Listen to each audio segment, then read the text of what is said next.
ង់ប្របងរាហូចាប់ចានអូនចាប់បងចងឥឡូវចំណងខ្លាចជាស្នេហា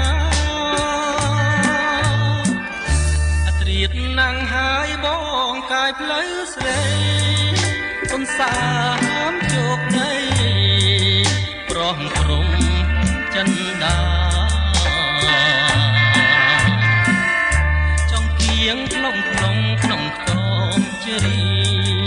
ប្រវត្តិស្នេហាចាដោយលោហិត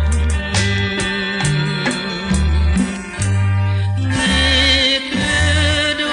ងចានក្នុងដៃរាហូ